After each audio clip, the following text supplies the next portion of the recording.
island, and he's desperate to be rescued, and he sees a boat coming, and he's so happy and excited, saying, yes, I'm going to be saved. There's a boat there coming up. And then the right panel, you see that boat and that man like screaming out. He's been lost at sea, drifting in a little tiny boat and just desperate to find land, and he screams out, land! And it's just this wonderful like illustration of how perspective really, like, looking at the same situation, but they're seeing it very, very differently. Okay? Let's set up the next slide. This took me a little while to figure out, but if you look at the top one, the words read, can someone read that top line? It says, I'm fine. But if you were to look at that writing upside down, like flip it mentally in your head, that image, flip it mentally in your head, it reads, save me, right? It's so often like how we can, I just thought that was fascinating. Like, do you guys see what I'm talking about? Like, I just thought that was cool. All right, let's hit up the next slide. And just to get a little bit more personal, and some of you guys already know where I'm going with this, just to go a little bit more personal for me, this was a t-shirt I used to own. Not exact. I thought about wearing it, but my wife probably would have killed me. But this was a t-shirt at one point that I used to own. And those of us who know me, oh gosh, how many years ago was that? I mean, like 7 years ago? Yeah, I definitely had the shirt. I wore it to church on several occasions. And so, okay, you have a man. Let's just analyze this real quick. You have a man with a sad face on there, and you have a woman with a happy face on there, and they're clearly getting married, and the man has a little ball and chain down there. And the script says game over, and it's obvious that, like, okay, the guy is like, this is the shirt from the guy's perspective, right? And that was really, for a long, long, long time, during college, after college, for several years, this was my perspective of marriage. All right, this was my viewpoint on marriage, is this thing that would trap me and enslave me and just mean more and more and more responsibilities. The responsibilities part is true, that didn't go away.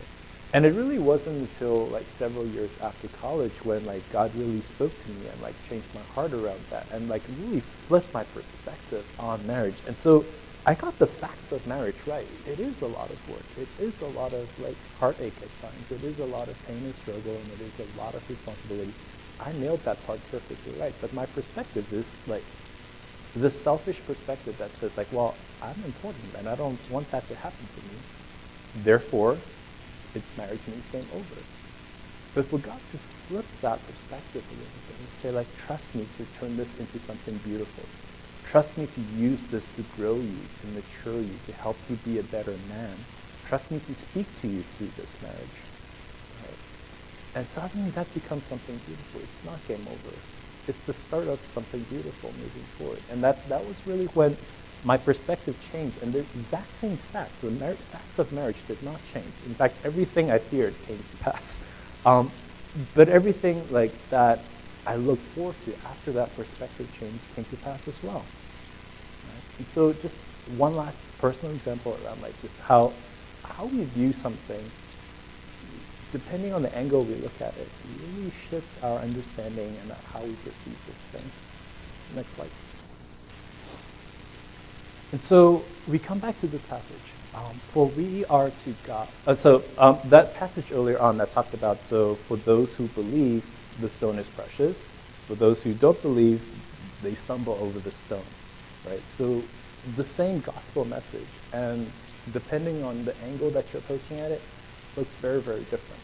And Paul kind of said the same thing, but he said it a lot more strongly, and he says it in 2 Corinthians 2. For we are to God the pleasing aroma of Christ among those who are being saved and those who are perishing. So two different perspectives, right? Those who are being saved, those who are perishing. To the one, we are an aroma that brings death. And to the other, an aroma that brings life. Okay. As Christians, we are embodiments of the gospel message. And not everyone wants to hear it, right? And they have very good reasons for not wanting to hear it, like some people. If you're not someone who is being saved, if you are not someone who is in the process of believing, the gospel message kind of sucks. And we'll talk through why that is in a second. But for people who are being saved, for people who God is calling to him, like the gospel is a beautiful message of salvation. It's a beautiful message of the highest encouragement. It's the beautiful message of mercy, of grace, of love and triumph. And like it's just the same message, just viewed differently from two different angles, could look so, so different. So let me give you some illustrations of this. Next slide real quick. So we always kind of, like, I always set a little goal for myself. Every sermon you need to mention the gospel. If you don't, you kind of miss the point. And so this is my gospel bit. A couple of things, like pointers from the gospel message and how it might be seen from both sides, right? The first point, humanity is sinful, right? No one is righteous, not even one. So for a Christian, that first part, like, might not feel good, but it's the reality, and we kind of accept that, and we accept that as true, right? We accept the fact that, like, God has defined what sin is, and we fall short of his measurements. For the non-believers, for people who don't want to believe, for people who are perishing, how dare you, God, tell me what's right and wrong? How dare you, Christian, tell me that I can't do this thing? I get to decide what's right and what's wrong, right? And so for a non-believer to hear from an outside source, someone who's not them, tell them that there is a higher standard, a higher authority that gets to decide whether what they are doing is accountable to judgment or not, like that is scary, and like kind of understandably so. Right? Secondly, sin leads to death, and the passage I get this from is Romans 6. For the wages of sin is death, eternal death, not even just death, like death, like eternal death. And this is like for us, for Christians, believers who understand the magnitude of what sin encompasses, that you have offended an infinite God, right? You understand that the fact that you offended an infinite God warrants an infinite punishment. But for the non-believer who don't see an infinite God, like this is difficult to grapple with. They're used to like a theft means like this much jail time, a murder means this much jail time, like a really, really bad murder might mean death. But dude, I just told a lie. Why should that be? Like they scale justice in a way that is not proportionate to God's worth. Right? And so for them to hear that sin, any sin, leads to one and only one punishment, it does not feel just to them. They cannot see the justice in that because they do not see the infinite God that we do. And so this would scare them as well. Right? This is not a good message. Next slide. Like the third point of the gospel, humanity is unable to deal with sin on their own. I get this from like Romans 8 among many places. For the mind that is set on the flesh is hostile to God. For it does not submit to God's law, indeed it cannot. I love that passage, and I think we might come back to this later on. But just the fact that like even if we wanted to follow the law, we could not. The Jews tried it for years and centuries and eons, and they couldn't do it. That's the point. God's law is too perfect that we fall short every single time. There is no way for us to meet God's requirement. And so for a believer, that we, again, like might not be necessarily comforting, the comforting part's coming up, but we understand that reality. We understand the difference between an infinite God and a finite human. And we understand that that difference cannot be bridged by our efforts alone. For the non-believer, though, we're used to doing things on our own. We're used to this idea of self-improvement. We're used to like fixing ourselves. We want to fix ourselves. We know we can fix ourselves. We set goals. We set deadlines. We set accountability systems. We know we can do it. And the fact that we are being told, that they are being told, that non-believers would be told by believers, the gospel message says that you are unable to do a single thing to make yourself worthy. Oh, that does not sound good. That does not sound good.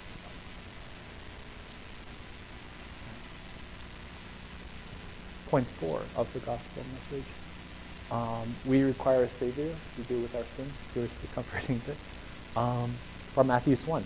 She will bear a son, Mary.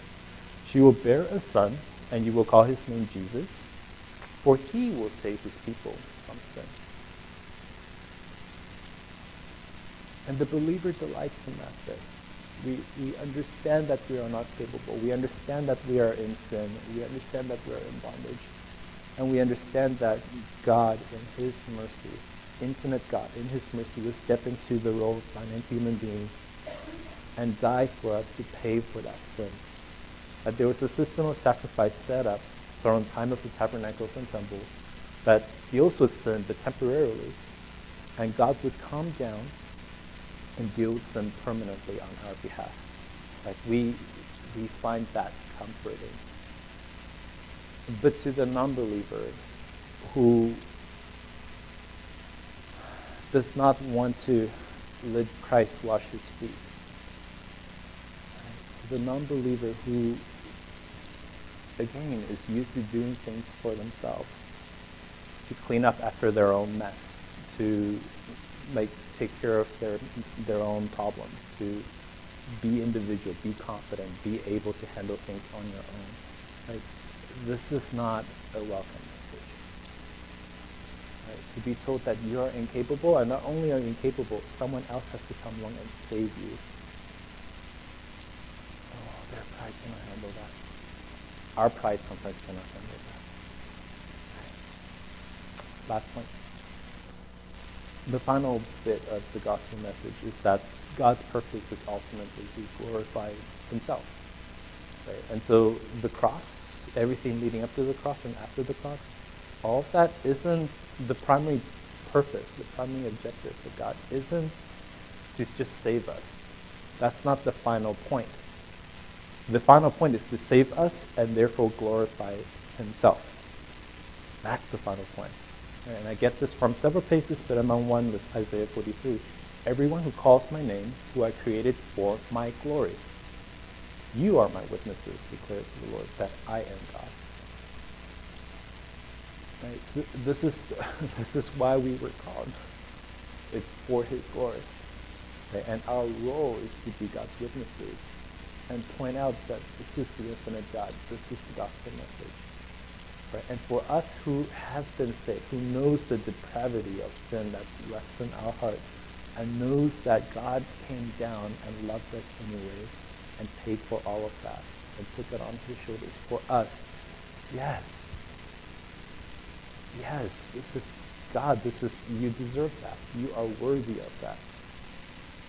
But for the non-believer, they don't see that infinite God. And so because they don't see that, they don't relate to him the same way Christians do. And so to hear like God's purpose is to glorify himself, sounds jacked up. That doesn't sound loving.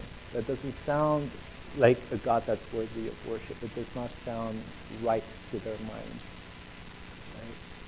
Because they're so used to man-centered service. And so they will donate to charity, they will go serve the homeless, they'll do all of that because they believe that human beings and human rights is the ultimate, instead of God's glory. Right? And the Christian believer should have that perspective flipped, where God's glory trumps human rights. Right. So those are just some 5 pointers that I very briefly pulled together, and I noticed okay, this is why maybe some non-believers would find this an aroma of death, and why for us it's an aroma of life for the Christian believer. All right, skip next slide. So now, to you who believe, to those of us who believe, this stone is precious. Right? The gospel message is precious. Jesus Christ is precious. To those of us who do not believe, it's a stumbling block. It's a pavement where just one stone is jutting out and you trip over that stone and you curse it. Right? The exact same stone is seen from different angles, seen from different perspectives. And so what this suggests to me, and excuse the chemistry teacher in me if you skip the next slide, the gospel message is a litmus test of sorts, right? What it does is it allows us to measure how precious is the gospel to us, and that tells us what do I believe or not. Right? It's a measurement, and so how I would measure maybe how precious something is the degree to which I'm willing to give up things for it. How much am I willing to sacrifice for this message? How much am I willing to sacrifice for this God-man? Right? And that is a measurement of just how much do we cherish the gospel. Now, if I was kind of a guessing man, I would assume that there are some in the room who fall on the part where this is a stumbling block, man. I can't, you just gave me those 5 pointers, I'm already angry at you, what the hell, I cannot accept this. There are some of you who are on the other side of the spectrum, and you see the preciousness of all of that. Yes, I believe, I accept, yes. And there are those of us who, Peter is very binary. He's saying one or the other. I think there's some in the middle who wants to believe that this is precious, right? But can't yet. They don't see it as precious yet, but they want to. They understand the need for it. They understand bits of it, they accept bits of it, but they just cannot grasp the whole thing. But I suspect that's the case. I count myself in there. On the drive here this morning, I was explaining to Natalie, my wife, the sermon, and she was kind of telling me, this is the part where you need to be careful. Don't convince them that you're too unspiritual to preach from now on. So, I mean, just a quick word of confession. This was a really rough and busy week for me. Work was piling up, and I was stressed and tired out of my mind. And come Friday, I was just thinking about the sermon coming up this week and how I hadn't started preparing for it. And a part of me, when Pastor Joseph called me on Friday evening, did not want to preach, did not want to spend the time to prepare for this. A part of me knows that that's wrong and that God is worthy of my time and that the gospel is so much more important than my job, but the other side of me just couldn't reconcile the stress and the responsibility and the privilege of preaching. And just there was this ongoing struggle in me. I really, for a time, struggled to start with this message. Right? And I suspect that for a lot of us, that's not an unfamiliar experience. That we hit and brush up against that struggle very often. Where we know the right way to respond to an angry coworker. We know that that lie was uncalled for, or that insult was just not the right way to go. We know we shouldn't have cut off that person at the freeway. We know those things. And a part of us, we know, but we still choose the other side. We don't count the message as precious enough to do the right thing. Right? That happens to me. And I'm going to assume to a lot of us here in the room. Right? And so, a story maybe that helps with this.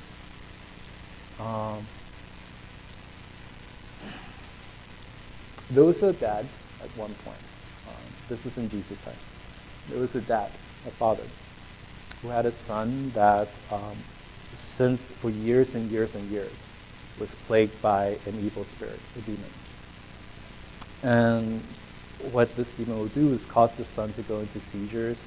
He will fall on the floor, his muscles will spasm up, he would start foaming at the mouth, and it caused him, I assume, the Bible doesn't record this, but I'm going to assume that this caused a lot of commotion in the community. It caused a lot of fear in the parents.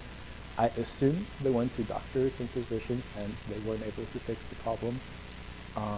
The Bible goes on to report that the demon would oftentimes throw the child into like the river, would cause the kid to become suicidal, would have suicidal tendencies. Now just like, I'm not even a parent yet, but just imagine for a moment, like the place where this father is, like his son, his precious son, going through this and like trying to end his life, and how scary it is for this to go on for years and years and years and years.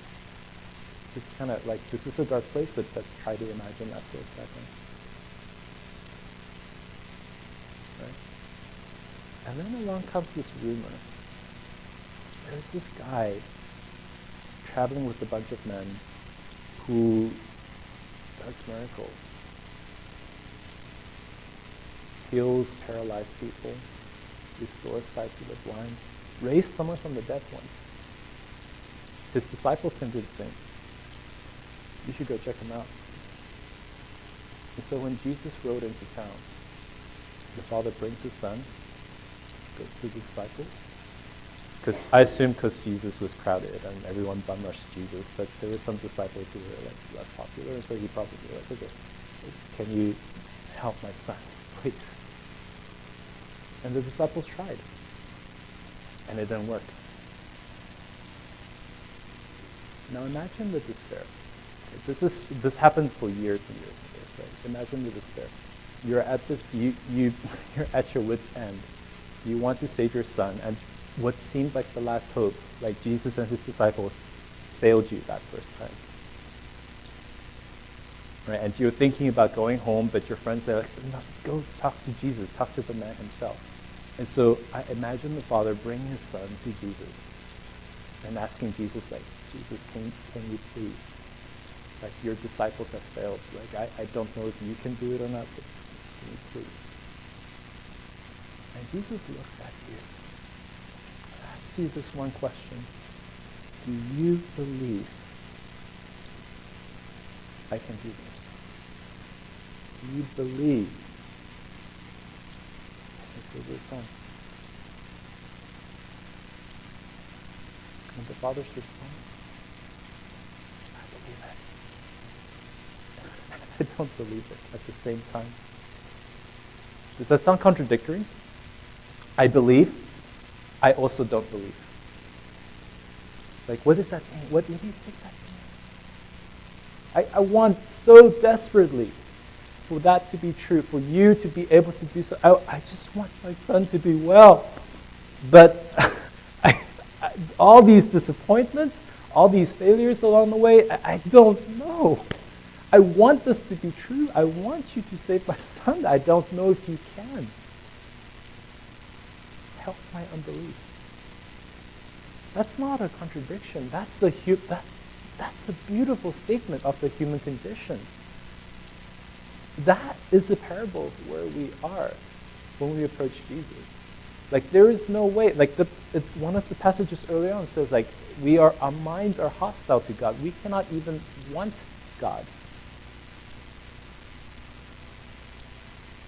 But just like the fact that we want to believe, the fact that we want this stone that we keep stumbling over to be precious, God will seize that.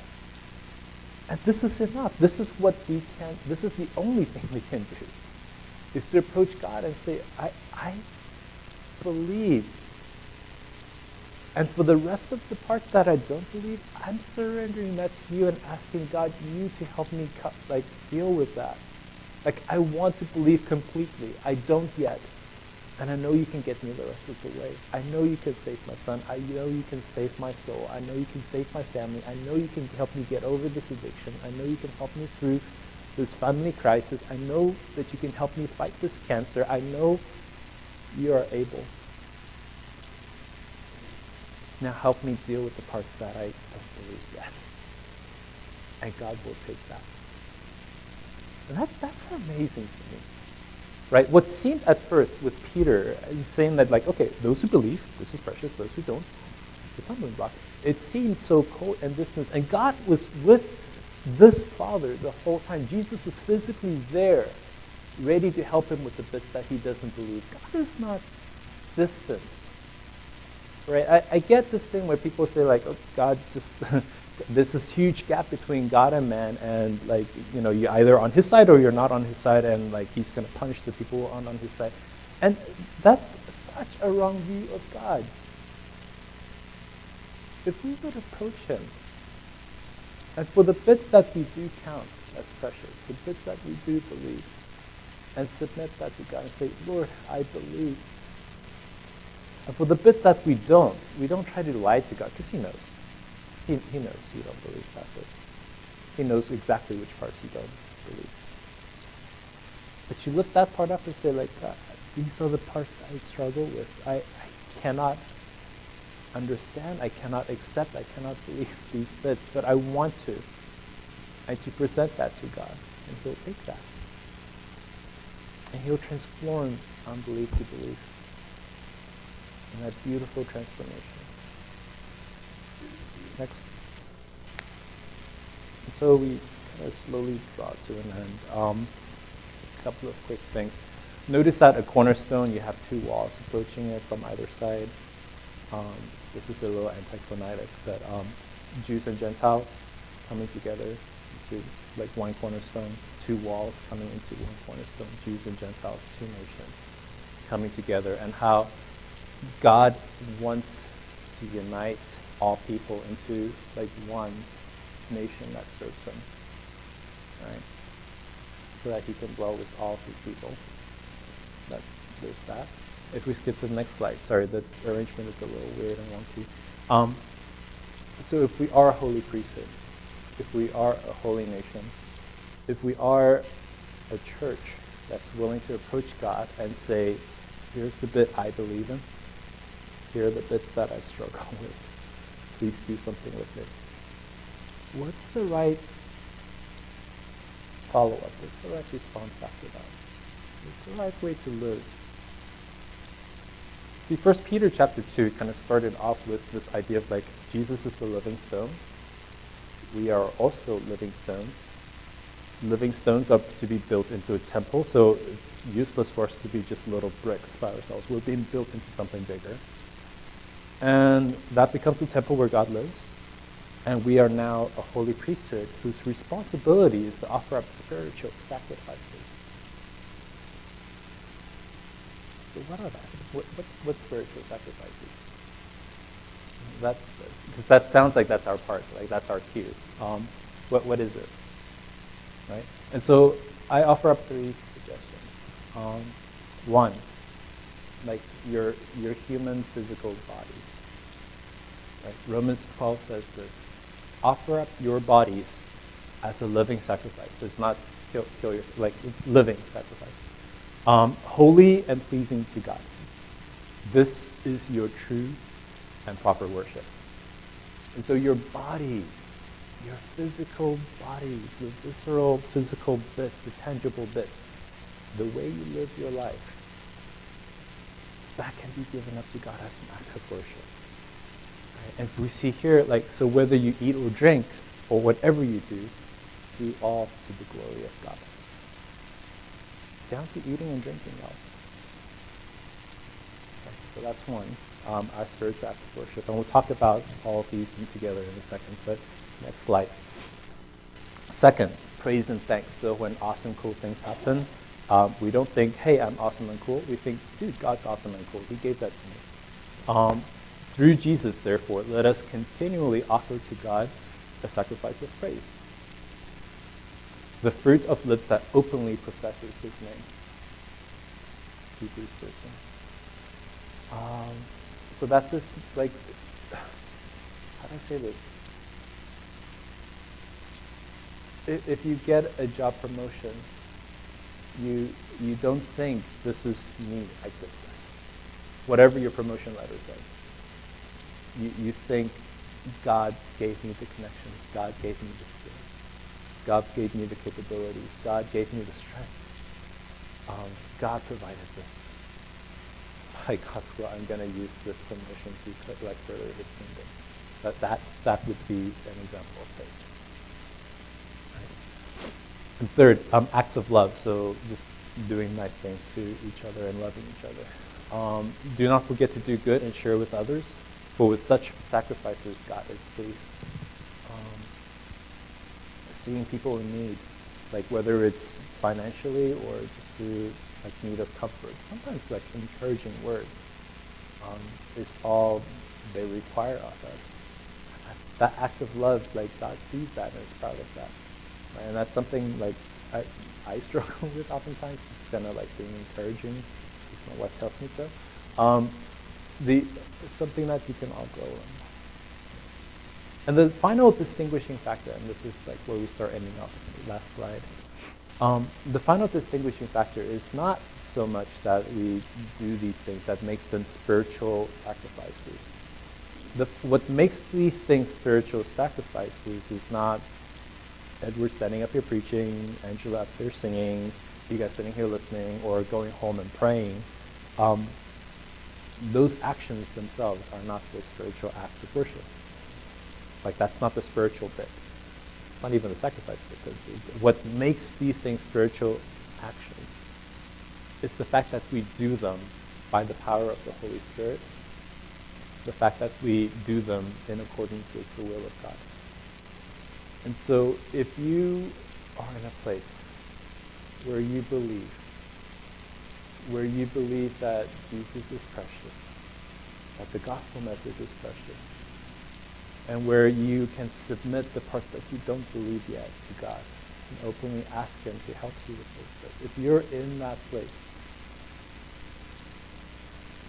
and everything you do springs from that understanding, from your eating to your drinking, to the way you talk to people, to the way you handle your job, the way you code, the way you teach, the way you go about your daily business.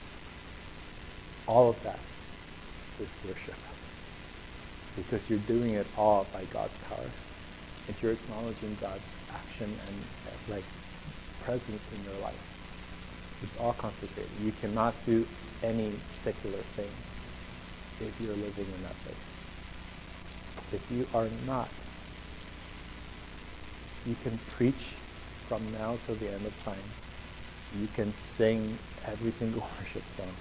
You can travel to Africa and serve as a nun the rest of your life to your local orphanage.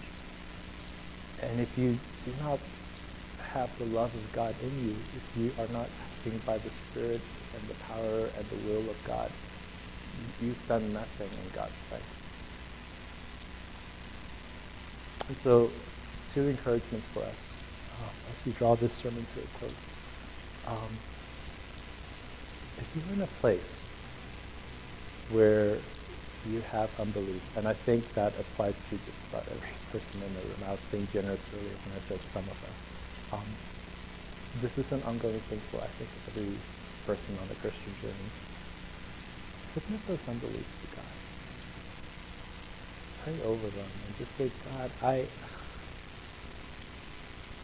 these are the bits I believe in. I struggle with this idea of sin, where I cannot accept the fact that humanity is sinful, or I cannot accept the fact that you get to define that for us. Like, whatever it is that you're struggling with the gospel message, being diligent about bringing that to God and praying over it. Because at the end of time, it is binary. It does come down to those who are perishing and those who are being saved. It comes down to people who sees this as a stumbling block and as a precious diamond. Right? There is that dividing line. We're in this weird time where some of that is still being settled. And my urgency to you guys is to let's just examine our hearts and just really settle the parts that we don't believe yet. And just talk to people, pray about it, and just like find peace in all of that. The second bit is for those of us who also are committing to that, just living a life that offers up spiritual sacrifices to God, because He's worthy of it. And ultimately, that's our purpose in life, is to give Him glory. And so, let our eating, drinking, our singing, our preaching, our praying, our working, our tithing, our loving, all of that, let all of that reflect God's glory, so that He gets the glory in our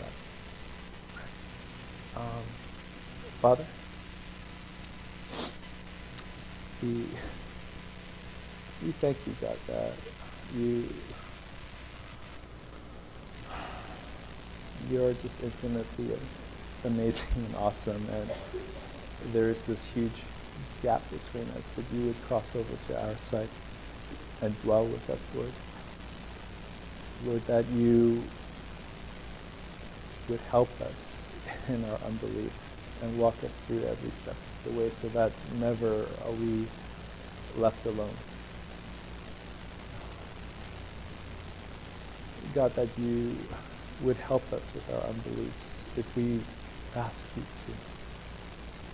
And so, Lord, would you shape us, God? Would you shape our beliefs and our perspectives in the angle by which we view you and the gospel message, into a place where we see you as precious, to a place where we can celebrate you, worship you by the simple action of breaking bread in the fellowship hall later. So guide us to that place, God. Would your name just be glorified by all that we do. Amen.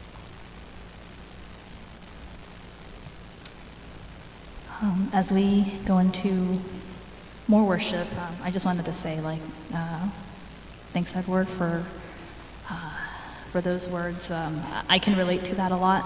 I mean, yes, there's believers, there's non-believers, but there's oftentimes that place where you struggle to see, between a stumbling block versus the precious stone. But when you do see it, it's just amazing, because that's what Jesus is. But yet, if it's early in the morning and you're either prepping a sermon or you're prepping a worship set, sometimes it's hard. Or when when questions come or when distractions come, it's hard. But that's the hope that we have in Christ, that He sent Jesus to die for us. And so as we continue in worship, I just let's continue that same spirit. And we're all weak, but we have hope in someone who is strong, for someone who loves us, someone who died for us, so that we can possibly achieve having that relationship with God and having eternal life in Him.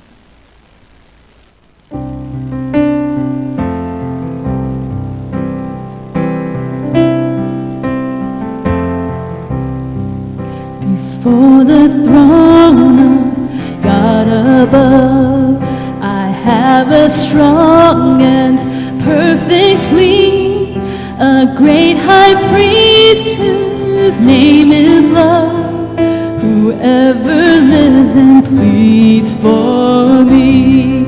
My name is graven on his hands, my name is written on his heart.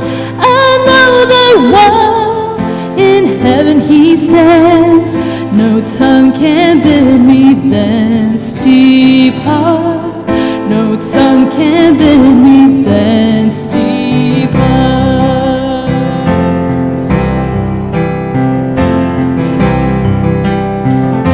Before the throne of God above, I have a strong and perfect plea, a great high priest whose name is love, whoever lives and pleads for me. My name is graven on his hands, my name is written on his heart. I know that while in heaven he stands, no tongue can bid me thence depart. No tongue can bid me thence depart.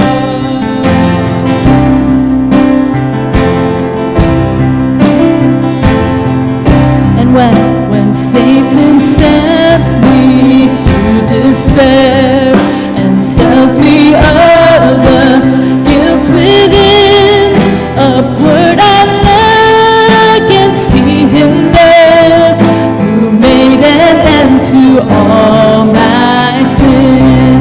Because a sinless Savior died, my sinful soul is counted free, for God the just is satisfied to look on him and pardon me, to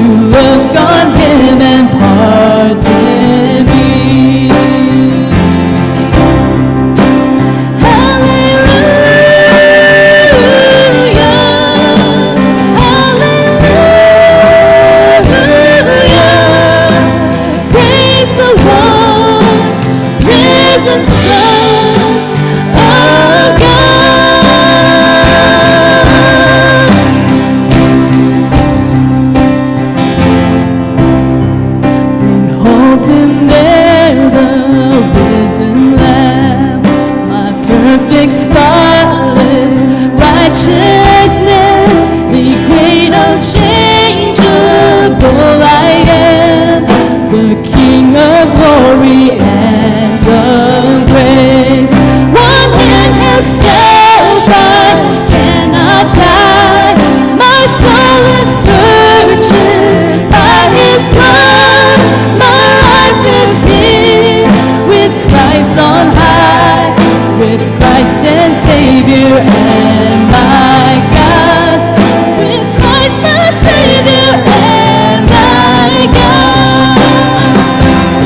Can we stand? Hallelujah, hallelujah.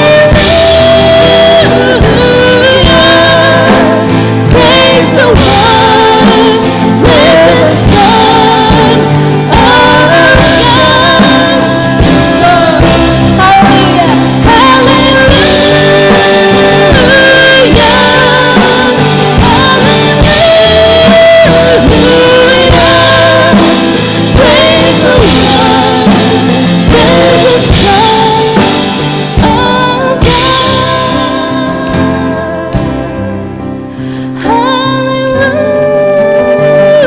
Hallelujah,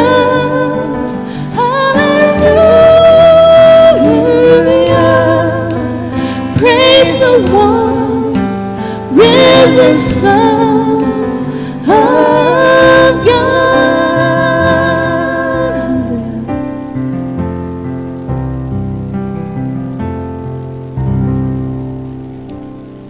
As we continue worship, we have our ushers come up and collect offering. It's one of the ways we worship, not just singing, not just giving a little bit of what God has given us, as Edward was saying, our speech, our work. Lord, we just lift that all up to you, Lord, as we continue in worship.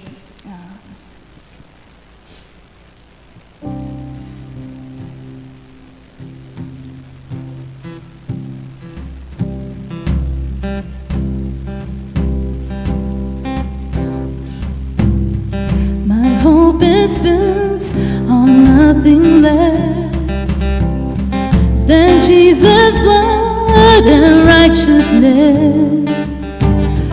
I dare not trust the sweetest frame, but wholly trust in